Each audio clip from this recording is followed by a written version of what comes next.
Baby Toby. Baby Toby. Good morning, Tonga! Good morning! May hindi maamin? Ilabas mo na yan sa akin! Del Toby! In the morning! Hoy! Nakakaloka! Del Toby in the morning! Tell Toby in the morning.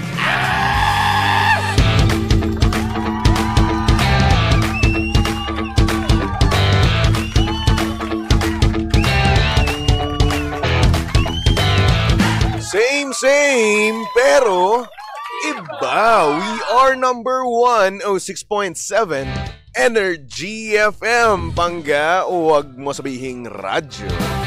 Sabihin mo oras sa buong kapuluan. Pangga, check your time. It's now 6:27 on the clock. Good morning, good morning, good morning. Luzon, Visayas at Mindanao, Metro and Mega Manila. At syempre, good morning din naman sa mga pangga natin dyang may sakit, no? Oo, pero ngunit subalit at tapwat, imbes na sila ay bebehin, no? Alagaan at talaga nga naman painumin ng gamot, ay Diyos ko day, inaway pa ng kanilang mga jowa. Yan tayo no?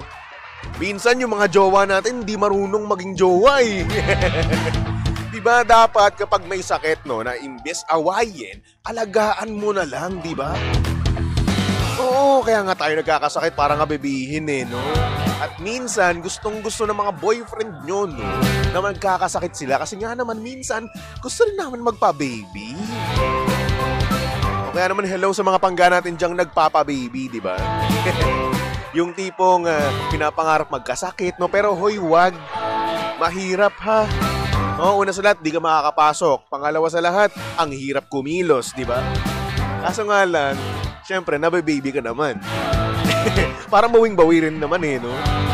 Kaya naman, hello sa mga pangga natin dyang nagpapa-baby ngayon. Sana all bine-baby. At sana all inaalagaan talaga no? Minsan kasi merong mga jowang walang pakialam no? Bukod sa awayin ka pa, sisigawan ka pa.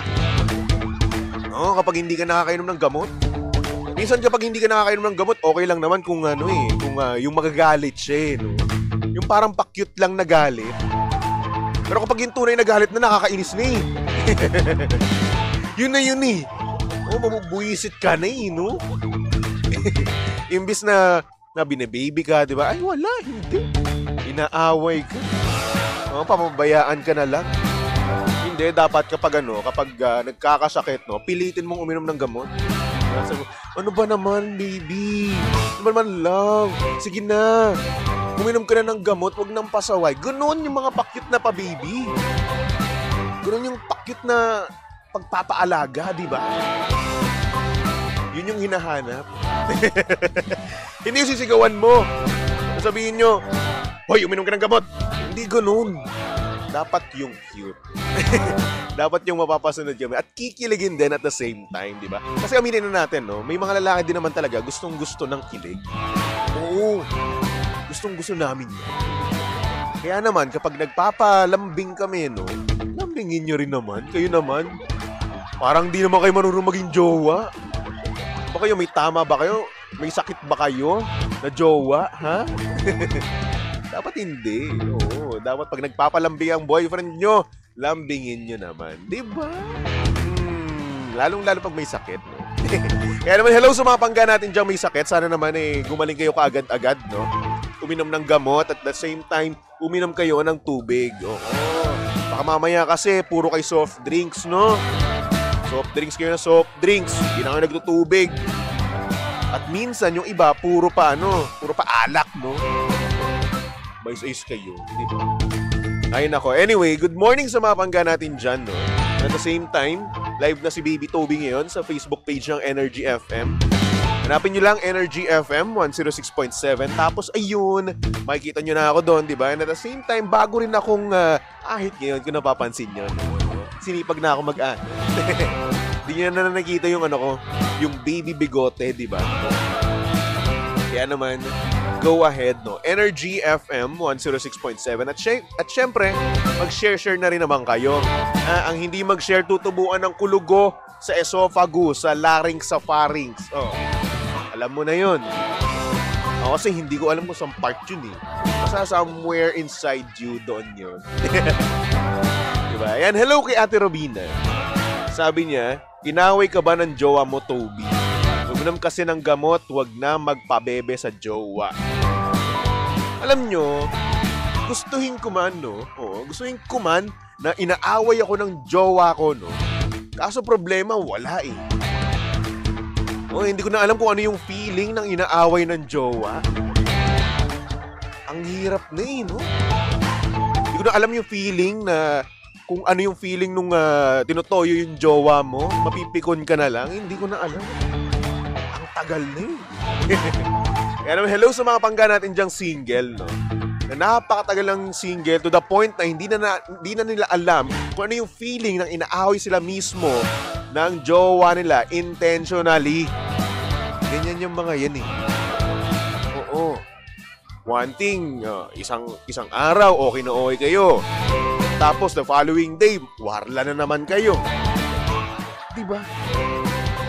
At the same time, minsan, hindi naman talaga kayo nila natitiis eh. Aminin na natin.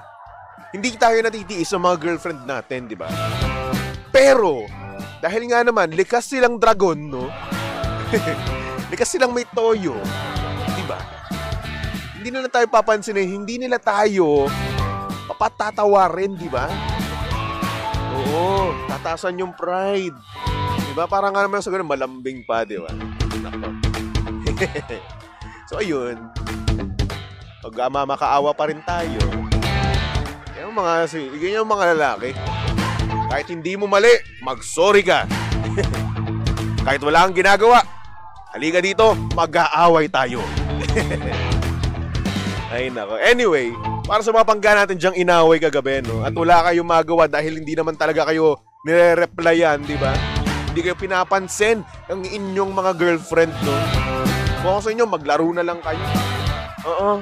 Kasi nga naman, sino ang may ayaw ng fun and exciting na laro? Lalong-lalo na kung inaaway ka ng girlfriend mo, di ba? Kaya naman kung mahilig ka sa Tong Its at iba pa, tara na sa Game Zone, di ba? Eto na lang yung kakampi natin, di ba? Kasi nga naman, fun, believable sa Game Zone dahil you play a real game of Tong Its with real players for free. At syempre, may chance ka pang makisplit ng over 34 million pesos at may chance ka pang backclaim, no? Ng up to 14,640 pesos daily. At syempre, ang makukuhang cash credits ay pwede rin gamitin sa panglaro sa kahit na anong game at kaya rin itong i-cash out. Mga pangga, ang Game Zone ay may 2 event araw-araw. So, G ka na ba? Visit gzone.ph and social media account on Facebook, Instagram, and TikTok at tara Game Zone. Hindi na sa Tong Its, tara Game Zone. At syempre mga pangga, abangan nyo ang kanilang GTCC Summer Showdown from April 25 to June 28, 2025. Kasi nga naman meron silang cash pool up to 10 million pesos na paglalabanan. Kaya naman, visit gamezone.ph now to learn more. At tandaan mga panggahan na ang gaming ay dapat fun lang. Kaya naman, visit pagcor.ph/regulatory or email keepitfun@pagcor.ph. Promo runs from January 1 to December 31, 2025. EGLD reference number MKTG-2024-2564. Game is for 21 years old and above only. Game responsibly. Keep it fun. Diba? Mas ayos yan. Para sa mga inaaway, maglaro na lang tayo. Ano, good morning sa mga pangga natin dyan, kakatutok lang. Hello po sa inyong lahat, no? At sa mga pangga naman natin dyan na hindi pa nanonood, no? Ang ginagawa nyo? Load na kayo again. Energy FM 106.7. Ayan. Good morning kay Abby Elgado. Kamusta ka naman? Kay Nora, sabi niya, sige magkaso or magkano ka para maubos ni... Ha? Hindi ko naiintindihan yung mga sinasabi. Hindi ko po maintindihan. I'm so sorry. Kung ano man po yan, sige po. Oo na lang po. Ganyan tayo, no? Kapag hindi natin naiintindihan yung sinasabi ng mga kaibigan natin, nung kausap natin, ang ginagawa na lang talaga natin, umuoo na lang tayo. O minsan, karamihan sa mga sa mga nagko-commute, karamihan sa mga nagte-take ng angkas, move it, di ba? Ng rider, ano ba yun? Joyride, ayun. Diba kapag kinakausap tayo ng mga rider natin, hindi natin sila naintindihan. O tayong mga nasa likod, no? Nasa likod ng mga rider, wala. Ang hina kasi and at the same time, naririnig natin yung hangin. So ayun, umuoo na lang tayo. Ramdam na ramdam ko yan. O at ramdam na ramdam din yan ng mga nagko-commute, di ba? Mga nagte-take ng move it, angkas, joyride, di ba? Hindi natin sila naintindihan. And at the same time, ayaw naman natin maging rude, di ba? So ayun, umuoo na lang tayo. Ayun ako. Anyway, good morning sa mga pangga natin diyang papasok, no, sa kanilang mga opisina. Hello. At sa mga pangga naman natin diyang natatraffic na. Nako, haba-habaan nyo na ang inyong pasensya dahil nga naman, no? Oo, napaka-traffic yun. Solid na solid. Ultimo pati motor, no, natatraffic na. Diba? Kasi nga naman, hindi na ngayon pwede yung sumingit, diba? May kanya-kanya ng lane. At the same time, kung ayaw nyong magkaroon kayo ng violation, diba? So ayun, sumunod na lang tayo. Kasi nga naman, NCAP, diba? Oh. Ang dami ngayong mga disiplinado. Oo, sa kalsada, diba?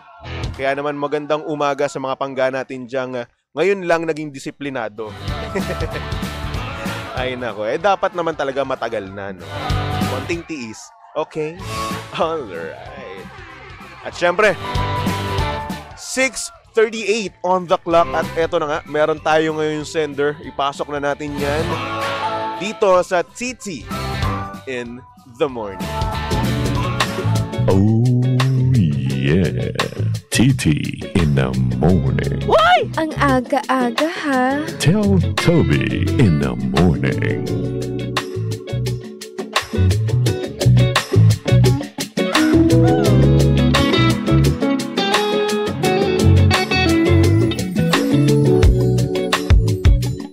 Good morning sa mga pangga natin diyang may nakilala, may nakadate, pero ngunit subalit natapwan, hindi masyadong naging maganda ang kanilang unang kita. Ito ang storya ng ating sender. At ang sabi niya dito, "Good morning, baby Toby. Tago mo na lang ako sa pangalang Pams. Gusto ko lang ikwento yung napansin ko sa nakadate ko sa isang dating app. I met a guy sa Yellow dating app and he's super handsome and hot at the same time. We decided to meet sa isang mall to have fun. And yes, nung unang kita ko sa kanya, napawaw ako sa looks niya nung sinundo niya ako.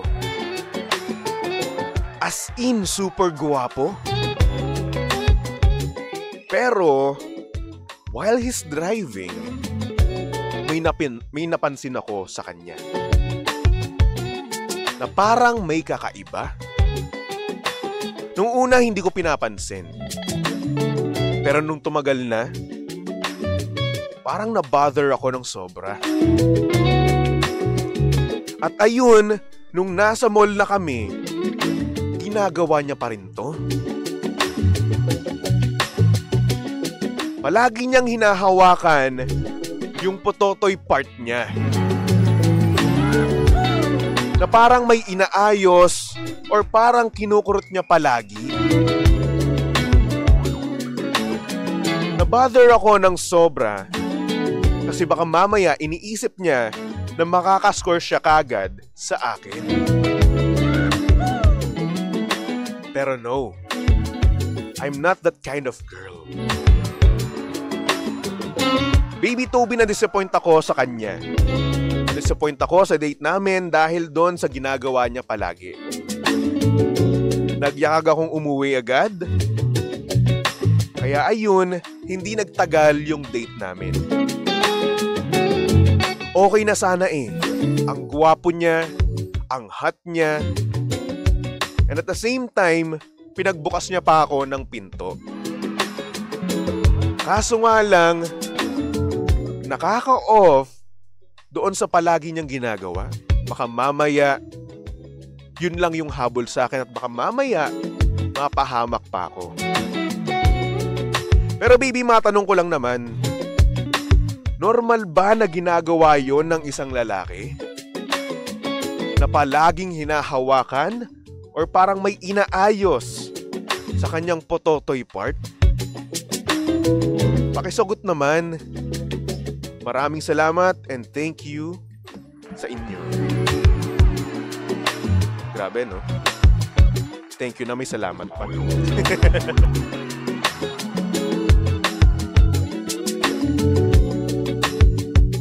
Sobra naman sa pasasalamat nun. Dalawa-dalawa. Ay nako.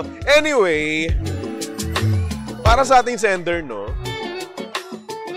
Well, kung nasa public, no, bilang isang lalaki, dapat tinatago yan eh. O yung ganong galawan, di ba? Dapat sa ano yan, sa private place, no? At the same time, hindi sa harap ng kakilala niya lang. Cambio kasi ng cambio eh. Magaling na driver to. Sanay sa cambio. Kayo mga pangga, anong masasabi nyo sa ating sender, no? Anong masasabi nyo sa kanyang na-experience na kung saan palagi daw hinahawakan na parang may inaayos doon sa kanyang pototoy part? I-comment nyo yan sa ating Facebook Live. Energy FM 106.7. Well, kung ako tatanungin, inaayos din naman talaga namin. Oo, may inaayos kami at minsan ang kati-kati. Diba? Ang pinakamasakit dito, yes, as in super duper ultra mega na napakasakit kapag hindi siya nag-harvest. Tapos sumobrang tagal na nung kanyang hindi pag-harvest na yan. To the point na palayan na. So ayun, baka mamaya, no, sobrang excited niya, may nagagalit. At kapag nagagalit, ayun, may nahihiklat. Kaya yun siguro, napansin mo na palagi niyang parang kinukurot, no? Diba yung kanyang doon sa may putotoy part, diba? Siguro dahil doon. No? And I'm telling you, sa amin, ginagawa namin yan. But, hindi sa public place. Mas gusto namin kasi, no? Sa private, no? Sa walang makakita. Diba? And at the same time, hindi sa harap ng mga kadate namin. O lalong-lalo sa sasakyan, no? First date nyo, gagawin yun. Siyempre, matatakot talaga yung tao nun, di ba? Lalong-lalo na kung hindi siya ganong katulad na iba, di ba? Katulad nung iba na kung saan okay lang yung mga ganong bagay, na wala silang pakialam, di ba? Meron kasi mga babae na conservative, di ba? Ayaw nang may nangyayari sa unang araw. Oo, sa unang date nila. At meron din namang, okay lang naman, sige. O, ganun sila eh. Huh? Pero yun, siguro dapat itago natin, boys, guys. Itago naman natin kapag tayo kakambyo. Pag tayo kukurot doon, itago natin. Nakakahiya. And at the same time, kapag nasa public ka, no, may makakabataan dyan. O, paano? paano kung nakita ka? Iisipin ng bata, normal yun. Dahil lalaki siya eh. Diba? So, ayun. At saka, Syong, di ka ba nahihiya? Kung tayo yun, no? Kung iba yun, no? Mahihiya yun. Oo. Diba? At kung biglaan man, no? Biglaan man na may nahiklat, di ba? O di naman kaya eh medyo na-deform na. Wala na sa forma, di ba? Pumunta tayo ng CR. Oo. Parang common courtesy na lang 'yon, di ba? O sabi ni Steven, nakakapagtaka naman yan si ate. Daming oobserbahan yung pag-aayos pa ni Kuis ng ano. Kasi sabi niya kasi, no, hindi niya daw yun pinansin nung una. Pero nung napansin daw na palagi daw na ginagawa yung ganon, ayun, doon na daw siya natakot. Kasi syempre, di ba? First date nyo. Tapos, yun kagad yung nakita mo palagi, no? So, iba talaga may isip ng babae, di ba? Kaya ayun, natakot. Tinapos kagad yung kanilang date, no? Pero sayang. Sayang, no? Sabi nga ng sender natin, no? Guwapo, hot, di ba? Gentleman. Pero sayang, ayun. Sabi nga ni James, baka may mannerism si kuya. Oh, yes. Mannerism. Isa pa rin yan. Pero at the same time, no? Ang pangit ng mannerism. Ang sagwa. Oo. Ang sagwa kung gano'n yung mannerism mo. Kurot pototoy. May iba, lip bite. Diba? May iba, palaging kinakagat yung labi kasi nga naman, medyo nagda-dry. Diba? Eh siya hindi. Kurot pototoy. So, ayun. Ano ba talagang ma-feel dyan ng ng ka-date mo, no? For the first time, diba? Siyempre, ayun, natakot. Sabi ni J. Alvin, advice ng hindi single, Boss Toby. Huy! Sinong hindi single? Loko to, ah. Pero yun ang para sa ating sender, no? Siguro, nabigla ka lang, oo. And at the same time, na-judge mo kagad siya. Well, hindi ka namin masisisi, di ba? Kasi nga naman, na-off ka na eh, no? Na-disappoint ka na eh. Na palagi mo yung nakikita. At dapat, para sa ating mga lalaki, no? Hindi dapat natin yung ginagawa sa public places. Itago natin. Oo, sabi ni Steven, no? Baka sobrang frequent ng pag-aayos kasi kaya ni Kuis. Kaya yun. Oo nga, sobrang frequent niya. So, wag naman ganun, lalo na sa public. Don't. Kalma mo. Kalma mo, mannerism mo. Diba? Ay nako, anyway. Good luck naman, no, sa mga susunod na date ng ating sender, no, na si pangalan niya. Pams ba? Kalimutan ko. Pero yun, sana, no, kapag meron ka pang kakaibang na experience sa dating life mo, no, i-share mo pa rin sa amin. Kasi ito, parang siya, nakaka-curious yung naging istorya. Kaya yun, binasa ko rin. Hoy, ayusin natin, boys, ha? Kapag unang date, dapat okay tayo. Ha? Wag tayong kurot pototoy katulad nung nakadate ng ating sender, ha? Wag ganun. Ayusin natin, di ba? Para nang sa ganun hindi siya ma-offend, ma-disappoint sa nakita niya sa'yo, di ba? Ayusin natin sarili natin. At kapag meron mga sumabit, no? Na-deform, nawala sa ayos, nawala sa forma, di ba? Pumunta tayo doon sa CR. Okay, mga mall naman, meron naman mga CR dyan. Libre lang naman yun.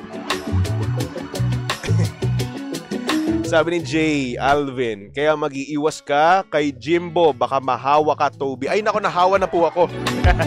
Kay Jimbo, kay Chico, ayan, nahawa na ako sa kanila. Kabalastugan. Wala na. Ganun na rin ako. Ay nako, anyway. Para sa mga pangga natin dyan na gusto magpatawag, pwede pa rin naman, no? PM lang kayo sa aming Facebook page, Energy FM 106.7, or sa aking Facebook page din naman, pwede kayo doon mag-send ng inyong mga mensahe, di ba? Hanapin nyo lang, Baby Toby 1067. Okay? Alright. So, for our next song, no? Since nabanggit na nga dito, Pototoy, Kurot Pototoy, si Koya. Here's a song from Parokya ni Edgar, titled Don't Touch My Birdie. Huwag mo muna kasi, ikaw naman eh. Huwag mong hawakan. Nagagalit si Birdie.